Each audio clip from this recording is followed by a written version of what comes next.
तो hello welcome guys, welcome back again to the new video. इस video में भी हम वो लेने वाले हैं बेसिक क्वेश्चन जो हमने पिछले वीडियो में लिया था।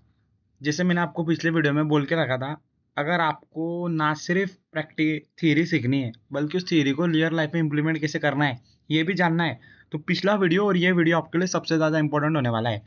उसके पीछे के वीडियो में मैंने पूरी थ्योरी कवर करके दी थी, जिसमें मैंने बताया था कि कैसे वैल्यू को डिफाइन किया जाता है, कैसे फंक्शन को कॉल किया जाता है, मॉड्यूल बनाए जाते हैं। लेकिन अब उसको उतारना तो भी आना चाहिए ना, उसको यूज भी तो करते आना चाहिए ना। ये यूज कैसे करना है पिछले वीडियो में और ये वीडियो में मैं आपको दिखाने वाला हूँ। सो इस वीडियो बहुत जरूरी इंपॉर्टेंट है। अगर आप बेसिक नहीं सीख पाते हो तो आगे इस पूरी सीरीज को देखना बंद कर दो, ऐसा मेरा आपको रिकमेंडेशन है। ठीक है, हम चलो प्रॉब्लम की ओर चलते हैं कि प्रॉब्लम क्या बोल रहा है।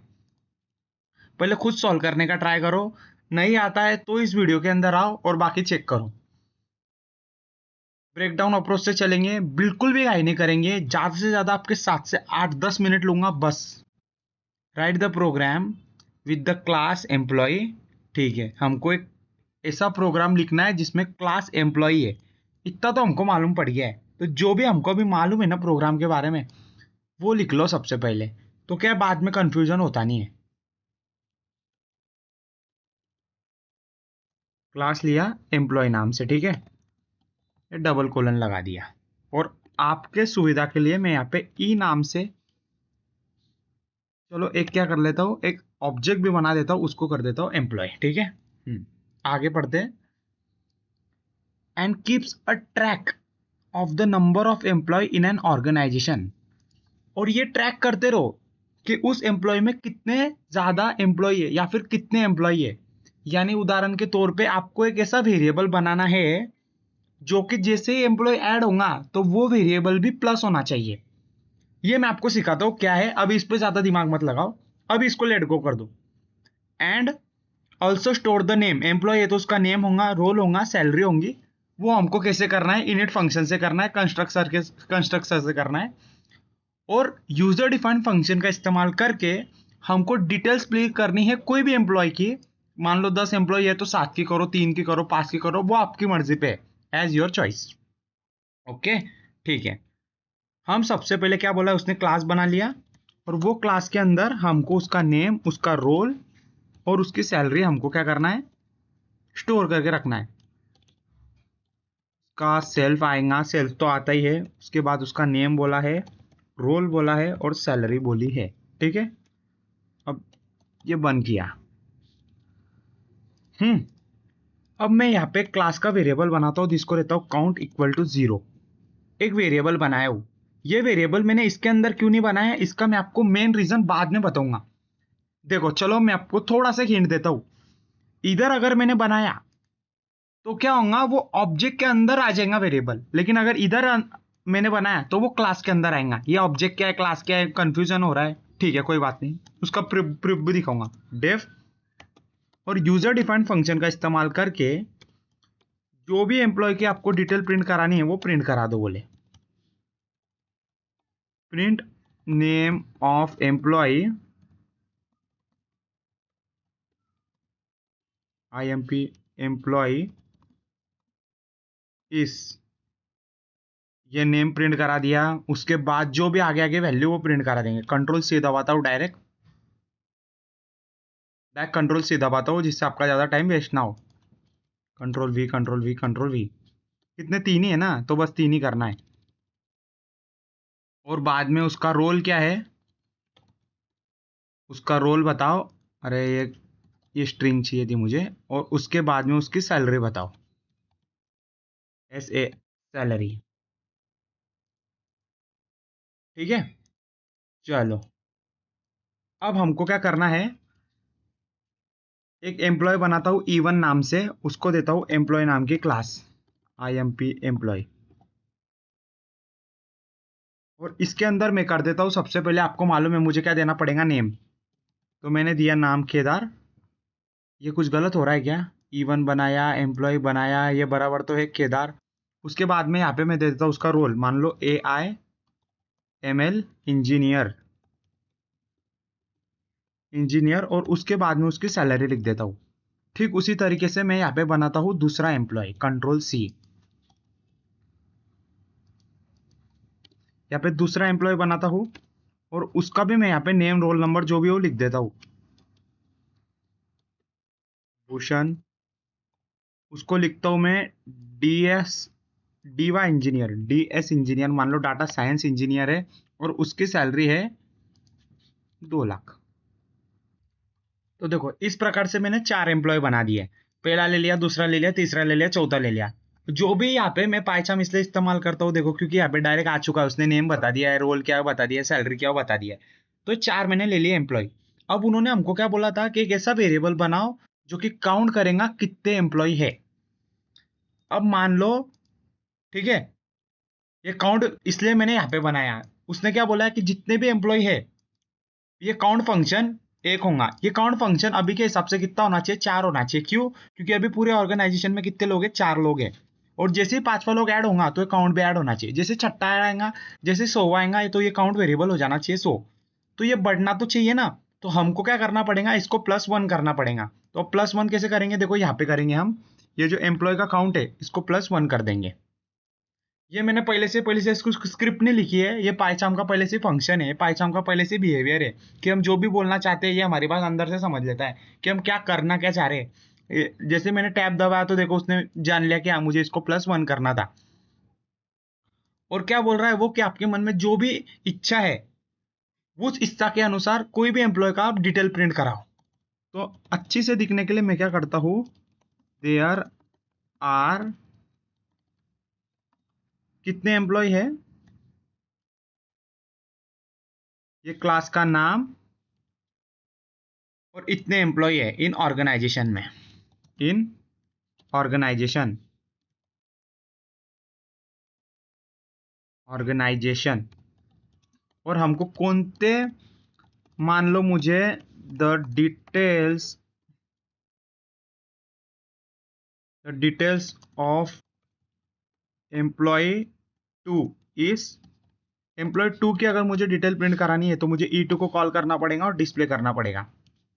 ठीक है, अब करो, चालू करो। देखो, there are 4 employees in organization and detail of employee 2 is, ओहो अच्छा, सब में नेम ही कर दिया क्या हमने? यहाँ पे हमने सबसे बड़ी गलती कर दी। देखो यहाँ पे रोल लिखना चाहिए था, रोल। यहाँ पे लिखना चाहिए था उसकी सैलरी। इसके वजह से हर जगह भूषण आ गया वहां पे। उसका नाम भी भूषण, सैलरी भी भूषण, रोल भी भूषण, सब जगह भूषण। तो देखो 4 एम्प्लॉय है बोले भैया इस ऑर्गेनाइजेशन में, और जो एम्प्लॉय दूसरा है उसका नाम बोले भूषण है, उसका रोल है डीएस इंजीनियर यानी डेटा साइंस इंजीनियर, और उसकी जो सैलरी करीब करीब इतनी है, कितनी है यूनिट, 10, 100, 1,000, 10 लाख, जो भी 20 लाख है या 2 लाख है मुझे, ठीक है। तो ये है उसकी सैलरी, ये उसका इंजीनियर और ये उसका ये। अब ये वर्क कैसे कर रहा है मैं आपको बताता हूँ। और ये जो क्वेश्चन मैंने शुरुआत में आपको पूछा था कि मैंने ये काउंट यहाँ पे क्यों बनाया है, देखो आपको तो पता है ना कि जैसे मैंने ये कॉल किया तो ये कॉल हो गया है ना। ये तो मैंने आपको बहुत ही बेसिक बताया था। और ये सेल्फ यानी क्या होता है? सेल्फ यानी कि खुद ऑब्जेक्ट होता है। तो अगर मैंने काउंट फंक्शन यहाँ पे बनाया होता,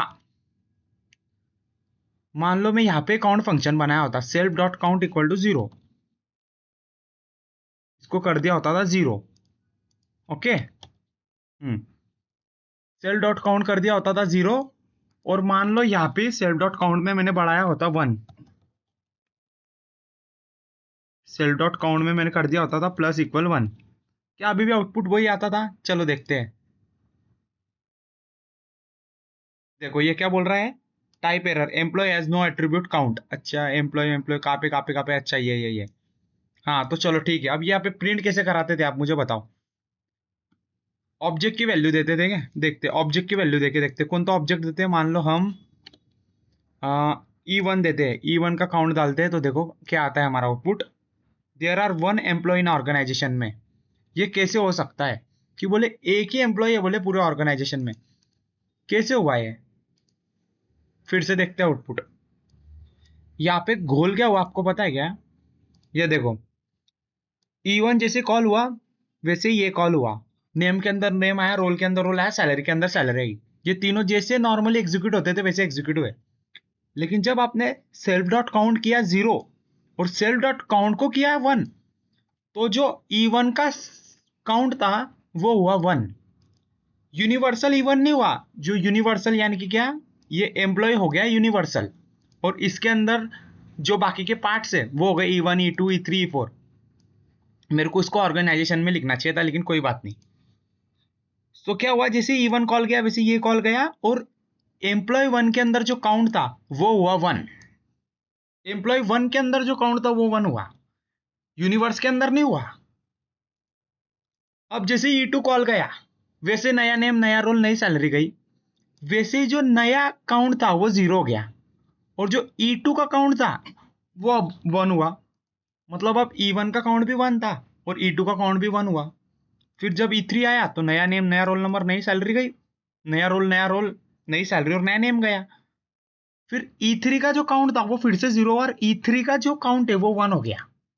यानी कि ये क्या कर रहा है, ऑब्जेक्ट को काउंट कर रहा है कि कितने ऑब्जेक्ट है, और हर एक ऑब्जेक्ट को 1 से प्लस कर रहा है। लेकिन हमको ऐसा थोड़ी करना है, इसके लिए मैंने यहाँ पे यूनिवर्स बनाया। देखो कि कोई भी हो भाई, एम्प्लॉय 1 हो एम्प्लॉय 2 हो, ये ऑब्जेक्ट विब्जेक्ट को हमको प्लस नहीं करना है, हमको एम्प्लॉय को प्लस करना है। तो ये काउंट वेरिएबल यहाँ पे बनाया मैंने, इक्वल टू 0 किया, और फिर जैसे ही, और यहाँ पे मैंने ये जो एम्प्लॉय था, एम्प्लॉय के काउंट को मैंने 1 किया। अब देखो सेल्फ यानी कि E1 है, यानी कि खुद वो ऑब्जेक्ट का नेम रोल सैलरी उसमें स्टोर हुआ। लेकिन जो यहाँ पे मैंने अब सेल्फ किया है कि एम्प्लॉय किया है, एम्प्लॉय किया है, मतलब अब ऑब्जेक्ट का कोई लेना देना नहीं। एम्प्लॉय यानी कि क्या, पूरा यूनिवर्स, अब पूरी क्लास। अब जहां जहां भी एम्प्लॉय क्लास रहेंगी वहां पे काउंट होगा 1। तो ये जो एम्प्लॉय क्लास थी उसका काउंट हुआ 1, ठीक है, अब हो गया 1। यहाँ पे फिर से एम्प्लॉय है, यहाँ पे फिर से एम्प्लॉय आया, मतलब E2 का जो नेम रोल नंबर सैलरी आया, और उसके बाद में एम्प्लॉय के काउंट में 1 था तो अब 2 हो गया E2 के वजह से, E3 के वजह से 3 हो गया, E4 की वजह से 4 हो गया। वो अब आगे क्यों बढ़ रहा है, क्योंकि हमने एम्प्लॉय लगाया है, सेल्फ डॉट काउंट नहीं लगाया है। हम ऑब्जेक्ट में प्लस नहीं कर रहे, अब हम यूनिवर्स में प्लस कर रहे हैं, यूनिवर्स यानी कि पूरे क्लास में प्लस कर रहे हैं, ठीक है। आई होप आपको ये समझ में आया होगा, और थोड़ी सी भी आपको दिक्कत आई होंगी तो शायद आपने मेरे पास्ट की वीडियो ना देखे होंगे, और ये भी हो सकता है कि मुझे थोड़ा सा क्लैरिटी देने में थोड़ा सी दिक्कत हो गई, दो भी कुछ भी हो सकता है, शायद मैं अच्छे से इतना क्लैरिटी से ना बोल सका हूँ, शायद ये भी हो सकता है कि आपने पास्ट की वीडियो ना देखे हो। तो अगर मैं ट्राई तो की, मतलब अगर आपको ऐसा कुछ लगा है कि नहीं नहीं नहीं आप अच्छे से नहीं सिखा पाए हो, तो मुझे आप कमेंट सेक्शन में बताइए। मैं कुछ पेपर पे लिख करके, मतलब ऐसा कुछ अच्छे से दिखा करके आपको कराने की और अगले वीडियो में देने की पूरी कोशिश करूंगा। लेकिन मेरे को चाहिए कि आप कमेंट सेक्शन में बताओ कि गलती क्या हुई है, जिसकी वजह से मुझे जान के आगे सुधार कर सकूं। सो ये था वीडियो में, एकदम बेसिक वीडियो है। देखो हाँ, अब मैं इसको वापस वही कर देता हूँ, एम्प्लॉय डॉट काउंट। तो देखो 4 ऑर्गेनाइजेशन में और 2 की डिटेल ये है। आप चाहो तो कुछ भी कर सकते हो, अभी मैंने 2 को कॉल किया था, आप 3 को भी कॉल करो। एक को कॉल करते हैं तो वो बोलेंगे देख भाई एम्प्लॉय 1 इस करना था, एम्प्लॉय 1 इस ये है, ये देखो, ठीक है, ऐसा कर सकते हो। तो बहुत ही बेसिक वीडियो है, क्योंकि क्लास को थोड़ा समझना थोड़ा मुश्किल है, तो मैं 3-4 वीडियो मतलब ऐसी बेसिक बेसिक बेसिक ही लूंगा, 4-5 तो भी प्रॉब्लम आने वाले हैं। अगर आपको पूरा समझ में आ गया, थियरी तो पहले पढ़ा दिया था लेकिन अब उसके प्रॉब्लम ले रहा हूँ, जिससे आपके माइंड में से क्लियर हो जाए, स्पष्ट हो जाए, घुस जाए कि हाँ ऐसे होता है, उसके बाद हम आगे बढ़ेंगे। तो thank you so much for the watching, हम मिलते हैं अगले वीडियो में, जब तक के लिए बाय बाय।